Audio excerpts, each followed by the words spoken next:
Within the past 2 decades, computer-generated films have come a long way, and for the most part, each one of them involved hair simulation in one way or another, even in places that you wouldn't expect.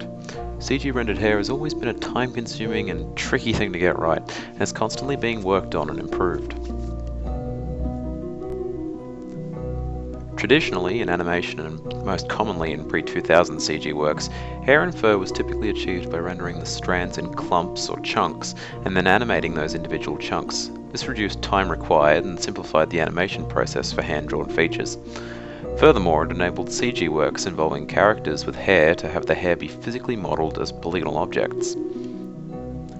The first full CGI film to feature characters with hair was Disney's Toy Story in 1995. While the film was critically acclaimed, the technology for producing CGI hair was still in its infancy, and rendering real-time hair movement was pretty much impossible. To combat this, all the characters had short hair except for Andy's mother, whose hair was always tied back in a ponytail and often kept off-screen. In 2001, a big year for CG films, DreamWorks' Shrek became the first full-length CGI movie to attempt realistic people, hair, and cloth animation. For hair, the effects team designed a system that gave animators control, yet was largely automatic.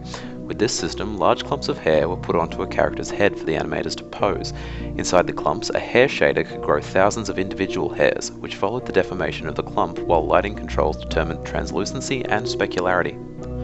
Princess Fiona's long red hair was incredibly realistic for the time in both dynamic realism and visual fidelity, and marked the beginning of an era of realistic CG characters.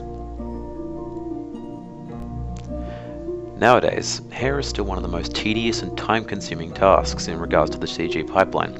Hair simulation poses a variety of issues including self and environmental collisions, lighting and shadow effects, as well as the effects of global illumination and image-based lighting, not only on single strands but also on the clumps of the hair, all of which consume valuable memory come render time. Maya's N-Hair, part of its Dynamics package, is a cinch to learn and looks pretty good both dynamically and visually, but lacks some of the grooming options of other packages.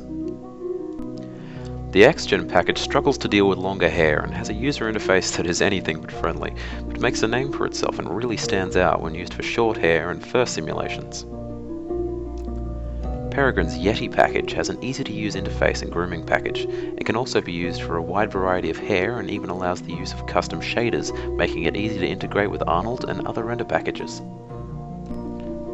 Sometimes, however, the default packages are just not enough. The recent production Brave, featuring a curly-haired heroine, resulted in the invention of a new kind of hair simulation, which involved using tightly coiled guide spring curves within each lock of hair.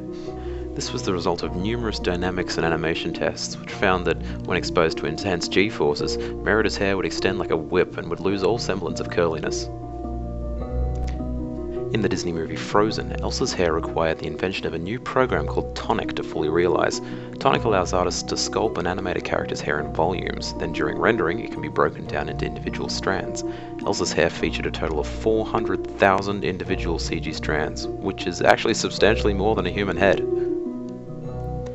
As the industry develops, more and more hair solutions are becoming available, even some able to render in real time.